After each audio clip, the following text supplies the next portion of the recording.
अस्सलाम वालेकुम। अच्छा, ये आपका कोड बहुत सिंपल है। मुझे पता नहीं था कि इसके अंदर और क्या चीज़ सर एक्सपेक्ट कर रहे हैं।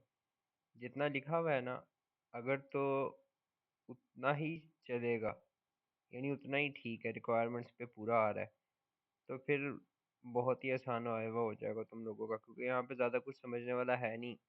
मोस्टली चीज़ें बेसिक्स हैं। तो ऐसा मुश्किल ही है जहाँ पे सर तुम्हें पकड़ सकें कि यार ये चेंज करके दिखाओ। अगर तुम्हें बेसिक्स आती हैं तो तुम कर लोगे सब कुछ। अच्छा, मेन डॉट सीपीपी है, उसके अंदर हमने एक लाइब्रेरी इंक्लूड की है क्यू डॉट एच। सर तुमसे पूछ सकते हैं कि देखो, और लाइब्रेरी कह रहा हूँ, हेडर फाइल। तो सर कह सकते हैं कि आपने दो हेडर फाइल्स बनाई हैं, क्यू डॉट एच और टास्क डॉट एच।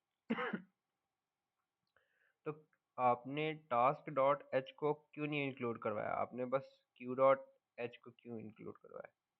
तो उसका जवाब दे सकते हो कि टास्क डॉट एच को हमने यहाँ इंक्लूड करवाया हुआ है, ठीक है, क्यू डॉट एच में। तो जब क्यू डॉट एच को इंक्लूड करवाते हैं तो वो एक्सप्लिसिटली ऑटोमेटिकली खुद ही आ जाती है, खुद ही इंक्लूड हो जाती है। इस वजह से हमने उसे लिख के नहीं इंक्लूड किया। अच्छा, अब एक ऑब्जेक्ट बनाते हैं क्यू के नाम से, जो क्यू की क्लास के ऊपर बेस्ड की करता है। ये चॉइस है, ये तो यूज़र जो अपनी चॉइस सेलेक्ट करता है। फिर आईडी, साइज, स्ट्रिंग नेम, ये तो एट्रीब्यूट्स हैं जो हमारे जो इनपुट करने लगे हैं। नोट नोट का जो डाटा है उसके अंदर जो कुछ आएगा। एक वाइल लूप है। पहले तो यहाँ पे मेन्यू आ जाता है। ऐसे ये वाइल लूप हमेशा चलता रहता है। जब सर कहे ना कि अगर यहाँ पे ट्रू लगा हुआ है, ये तो कभी रुकता ही नहीं है, तो फिर इन्फिनिट लूप में क्यों नहीं फंस जाते? तो आप कह सकते हो कि सर देखें, जब यूज़र 4 इनपुट करेगा ना, ये चॉइस में 4 आएगा, तो पहली ऑप्शन ही है कि अगर तो चॉइस 4 है तो ब्रेक की स्टेटमेंट एग्जीक्यूट हो जाए। ये जैसे ही ब्रेक की स्टेटमेंट एग्जीक्यूट होती है, ये डिपेंड नहीं करता कि इसमें कंडीशन क्या लगी हुई है, वाइल लूप ऑटोमेटिकली टर्मिनेट हो जाता है।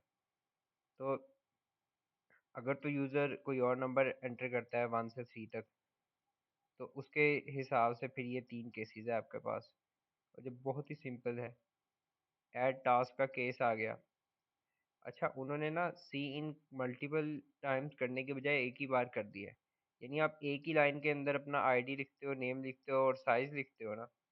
तो पहले आपने आईडी लिखी होती है। अब इस वेरिएबल की टाइप क्या है? ये एक इंटीजर है, यानी आप पहले कोई नंबर लिखोगे, उसके बाद जैसे ही स्पेस डालोगे वो समझ जाएगा अब ये नेम लिखना शुरू कर रहा है। स्पेस डालने के बाद आप कोई स्ट्रिंग दोगे उसको, तो वो उसे नेम के तौर पे समझेगा और उसको नेम के वेरिएबल में डाल देगा। फिर स्पेस दोगे तो वो समझ जाएगा अब ये साइज इनपुट करने लगा है। तो साइज दोबारा आपने एक इंटीजर रखा हुआ है, ये कहीं पे कुछ डिटरमिन करने के लिए यूज़ नहीं होता, ये वैसे ही है बस। तो केस 1 के अंदर फिर आप इनक्यू कर देते हो। अब ये एनक्यू का फंक्शन है, वो हम देखेंगे Q dot header header file के अंदर कि किस तरह से काम करता है। सबसे पहले तो आप एक ऑब्जेक्ट बनाते हैं अपना टास्क का, ठीक है। टास्क डॉट हेडर फाइल के अंदर ये फंक्शन डिफाइंड है हमारा, और इसकी मदद से आप एक नोड अपना लिए बना लेते हैं। उस नोड को आप क्यू डॉट एच में ऐड कर देते हैं। ये जो टास्क डॉट एच है ना, ये एक्चुअली में बहुत ही सिंपल है। मुझे लगता है शायद इसकी जगह अगर आप स्ट्रक्ट भी यूज़ कर लेते तो चल जाता, लेकिन चलो, डालना था कुछ, लिंक लिस्ट करके कुछ तो डालना था। इसके अंदर बस ये 3 एट्रीब्यूट्स हैं। इन 3 एट्रीब्यूट्स को इनपुट किया गया है, ठीक है, यहाँ पे इनपुट किया गया है। ये तो है कि अगर तो आप टास्क का कंस्ट्रक्टर कॉल करते हैं और कुछ आर्गुमेंट देते ही नहीं है, तो फिर वो क्या करे? तो सिंपली वो कुछ भी ना करे और वो इग्नोर कर दे।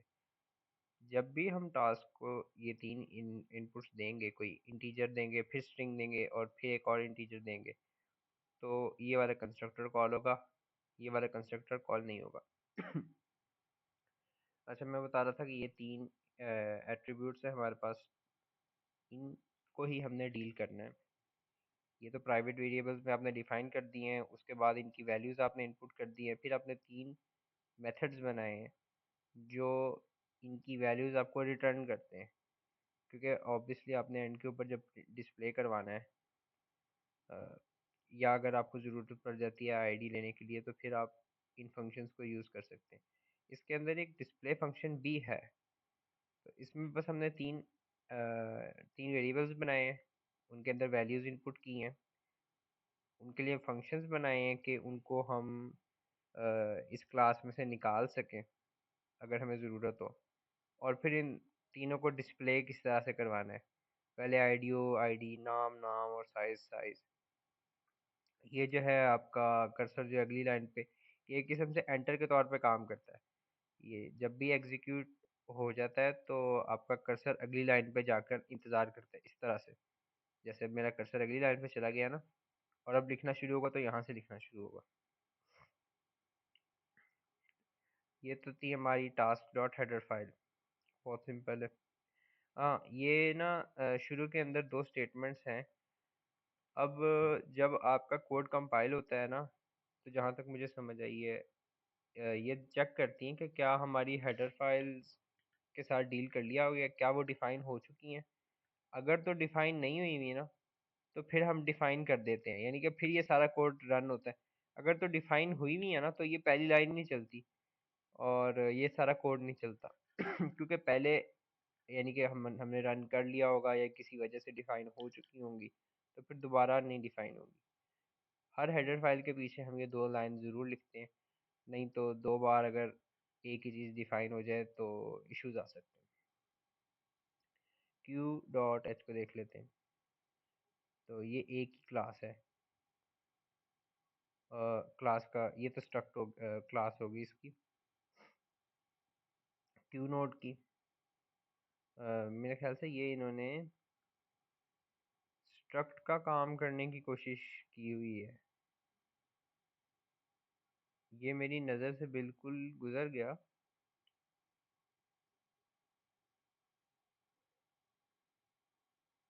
ये काम स्ट्रक्ट के साथ भी हो सकता था, और आमतौर हम स्ट्रक्ट के साथ ही करते हैं जो नोड बनाने वाला काम है, लेकिन चलो आपने क्लास के साथ कर दिया हुआ है तो उस तरह भी चल जाता है। एक तो टास्क डॉट हेडर फाइल के नाम से हमने एक डाटा का वेरिएबल बनाया हुआ है, जिसके अंदर वही तीन वेरिएबल्स होंगे। एक पॉइंटर है इस नोड के अंदर जो नेक्स्ट पॉइंट करता है, और बस यही है। उसके बाद ये इसका कंस्ट्रक्टर है जो वैल्यूज इससे असाइन कर देता है। जब भी नोड बनेगा तो उससे बिल्कुल ऊपर वाला नोड एम्प्टी होगा, वो किसी की तरफ पॉइंट नहीं कर रहा होगा। पीछे तो उसके कोई नोड होगा, लेकिन आगे उसके कोई नोड नहीं होगा। इस वजह से हमने नेक्स्ट को डिफ़ॉल्ट पे नल रखा हुआ है। और जब इससे अगला नोड बनाएंगे हम, तो फिर ये नेक्स्ट वाला नल नहीं हो जाएगा, फिर इसकी कोई वैल्यू होगी, क्योंकि वो तब बनेगा, लेकिन अभी तक वो बना नहीं है, लिहाजा हमने इसे नल रखा हुआ है। और ये हमने क्यू की क्लास बनाई है। इसके अंदर दो ही चीज़ें, दो नोड्स हैं हमारे पास, सॉरी नोड्स के अंदर दो पॉइंटर्स हैं, जो एक फ्रंट को चेक करता है और एक रियर को चेक करता है। अगर तो आप फ्रंट के ऊपर जाना चाहें, क्योंकि डी क्यू जब हम करेंगे तो हम हमेशा फ्रंट पे डी क्यू करेंगे। एडिशन जब भी होगी तो वो रियर के ऊपर होगी। क्यू इस तरह से काम करती है। उसके बाद पब्लिक आ जाता है हमारा, और ये है कंस्ट्रक्टर है, क्यू का कंस्ट्रक्टर है, जो फ्रंट और रियर को इनिशियली नल कह देता है। यानी कि जब भी आपने क्यू बनानी है तो ऑब्वियसली उसके अंदर कुछ एडिड नहीं होगा, तो फिर और फ्रंट नल कहाँ पॉइंट कर रहे होंगे, फ्रंट और रियर, फिर तो वो नल को पॉइंट करेंगे ना, क्योंकि अब कोई चीज़ आपने बनाई नहीं है तो फिर वो नल को ही पॉइंट करेंगे। एक फंक्शन आपने डाला हुआ है जो दो बार आप यूज़ करते हो इस एम्प्टी के नाम से। ये बस चेक करता है कि क्या आपकी आपका जो फ्रंट है वो नल है, यानी कि फ्रंट नल तब होगा जब आपने कोई नोड इसमें ऐड नहीं किया हुआ होगा। अगर तो फ्रंट नल है, इसका मतलब कोई नोड नहीं है, इसका मतलब रियर भी नल है। ये वैसे ही मैं इंफॉर्मेशन के लिए बता रहा हूँ कि अगर तो फ्रंट नल है तो आपका रियर भी नल होगा, क्योंकि बाय डिफ़ॉल्ट, यानी कि डिफ़ॉल्ट कंडीशन से आप निकले ही नहीं हो कभी बाहर। जैसे ही कोई आप नोड ऐड करोगे तो जो पहला नोड होगा, उस पहले नोड को ही आप फ्रंट कह दोगे, उस पहले नोड को ही आप रियर कह दोगे, क्योंकि एक ही नोड है आपके पास, तो उसी को आप फ्रंट कह देते हो, रियर कह देते हो। फिर उसके बाद जब अगला नोड आप ऐड करते हो ना, तो वो उससे पीछे ऐड करके उस दूसरे नोड को रियर कह देते हो। फिर जब उससे अगला नोड ऐड करते हो तो फिर उस तीसरे नोड को रियर कह देते हो, और पहला नोड हमेशा फ्रंट होता है। जब आप डी क्यू करते हो तो पहला नोड आप हटा देते हो और अब दूसरा नोड फ्रंट हो जाएगा, और जो रियर था वो रियर ही रहेगा। ये एन क्यू का फंक्शन है। ये है जो एक्चुअली में ऐड करता है आपका टास्क टास्क का ऑब्जेक्ट। इसके अंदर आप एक टास्क नामी ऑब्जेक्ट डालते हो, याद रखो, जो जिसके अंदर ये 3 वेरिएबल्स ही हमने डील किए हुए हैं। बेसिकली ये पूरा एक स्ट्रक्ट की तरह ही है, लेकिन ये क्लास आपने यूज़ की हुई है यहाँ पे। अच्छा, एक टेम्परेरी पॉइंटर वेरिएबल बनता है जो एक नए नोड की तरफ पॉइंट करता है, जिसके अंदर आपकी सारी इंफॉर्मेशन होती है, जैसे नेम हो गया, स्ट्रिंग हो गई, या साइज हो गया। हम जैसे ही ये एन क्यू का फंक्शन ख़त्म होगा ना, ये टेम्परेरी वेरिएबल डिलीट हो जाएगा ऑटोमेटिकली, क्योंकि ये इसका स्कोप अपने स्कोप से बाहर चला जाएगा। इसका स्कोप देखो, बस इतना ही है।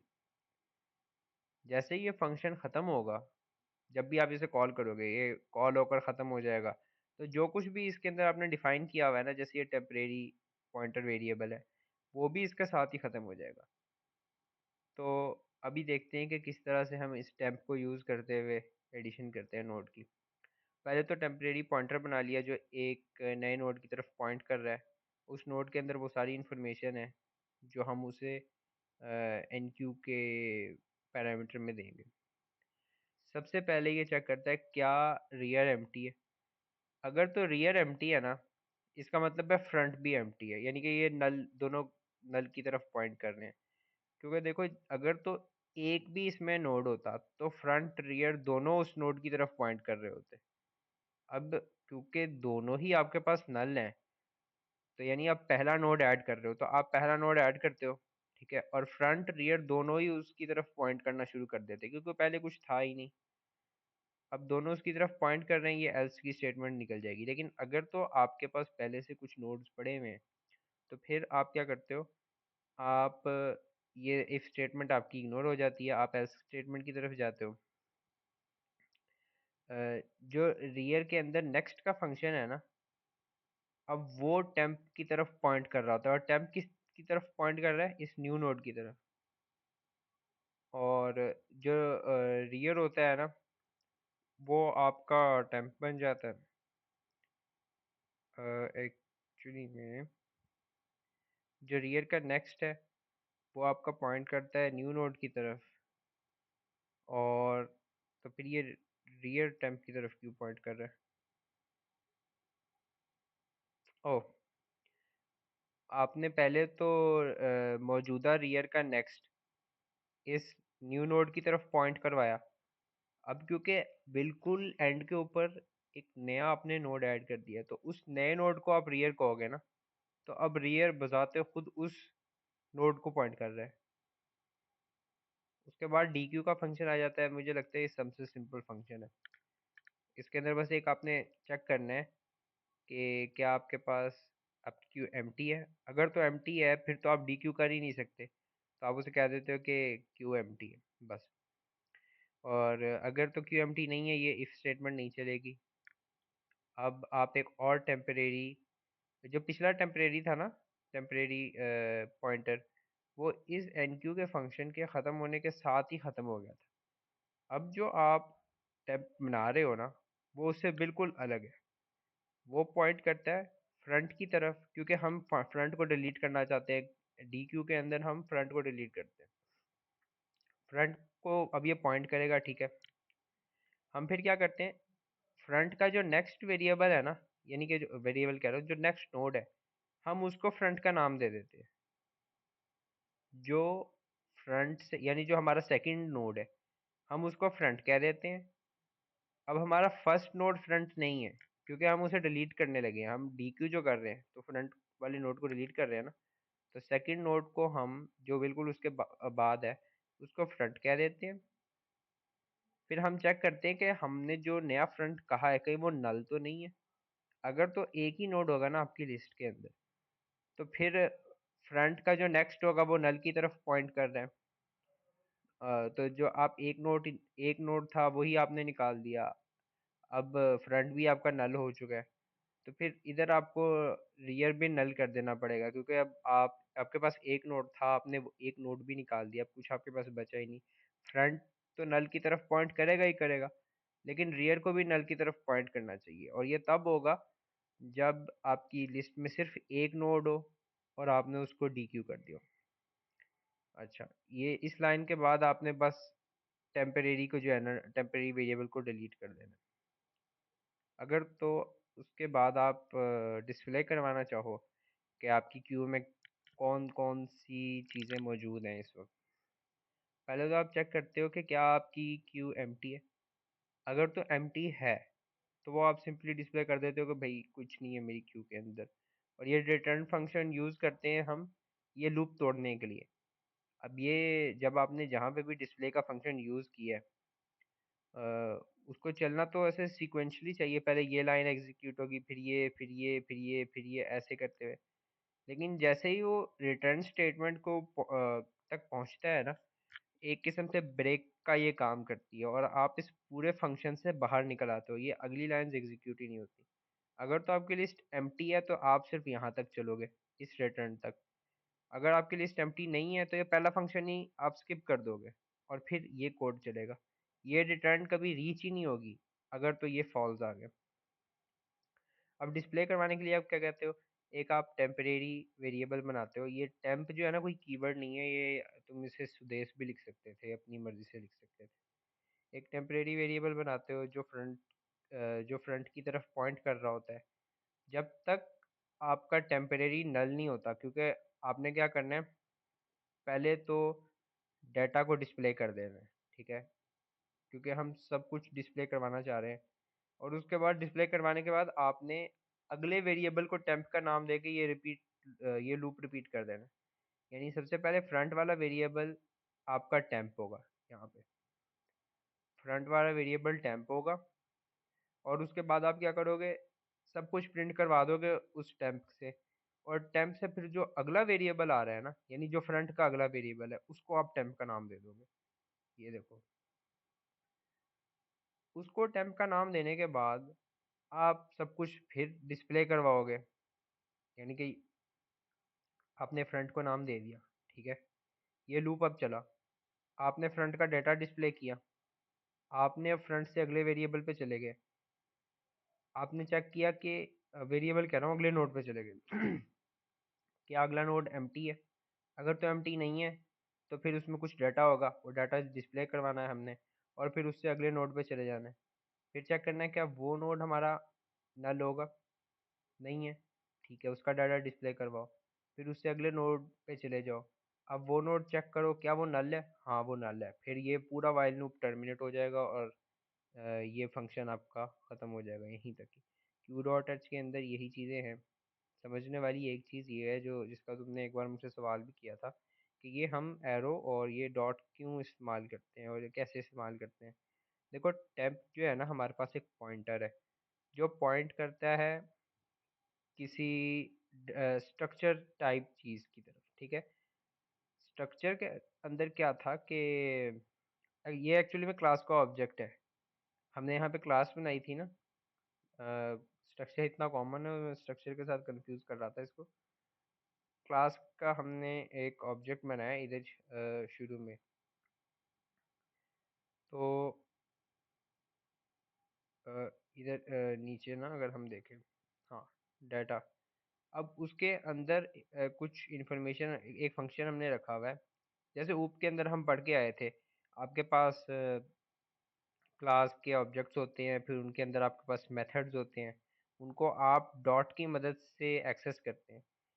यहाँ पे हमने डॉट नहीं यूज़ किया, क्योंकि ये हमारे पास एक पॉइंटर था।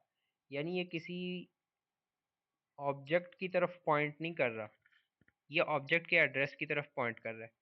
पहले आपको, अगर तो आप जिस एड्रेस की तरफ ये पॉइंट कर रहा है ना, उधर जाके उस ऑब्जेक्ट को एक्सेस करना चाहते हो, तो पहले आप क्या करोगे, पहले तो आप उस एड्रेस पे जाओगे, ठीक है, उस एड्रेस पे फिर पड़े आप ऑब्जेक्ट को एक्सेस करोगे, ये दो काम करोगे। अगर तुम्हें यहाँ डॉट लगा देता ना, तो फिर ये समझता कि मैं एड्रेस पे नहीं जा रहा, मैं डायरेक्टली उस उस ऑब्जेक्ट के ऊपर जा रहा हूँ।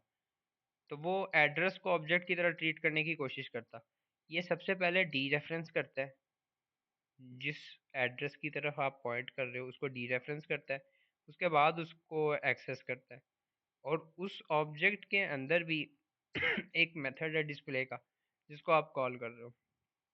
और ये मोटी मोटी बातें थी, मोटी क्या, ये सारी बातें थी। अगर तो यूज़र जो है तीन के चार के अलावा कोई वैल्यू इनपुट कर देता है, तो आप बस कहते हो इनवैलिड चॉइस, और ये आपका लूप दोबारा चलना शुरू हो जाता है।